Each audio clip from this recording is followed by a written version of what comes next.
एकटा मावा त्या हजारो लाखो सैनिकांना सावरून सोडायचा. त्याच पद्धतीने बाबासाहेबांच्या संविधानाची ज्या पद्धतीने आठवण होते त्याच वेळेमध्ये आमच्या समोर कितीही संकल्पना होत्या, कितीही आमच्यावर अन्याय होत्या, कितीही आमच्यावर अत्याचार होत्या, त्या वेळेमध्ये आम्हाला त्या अन्याय अत्याचाराविरोधात लढा देण्याची एक ताकद निर्माण होते. ती ताकद त्या संविधानामध्ये आहे.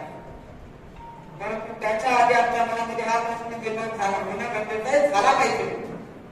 तो करायला आम्ही पाहिजे. कारण जोपर्यंत आम्ही सांगत नाही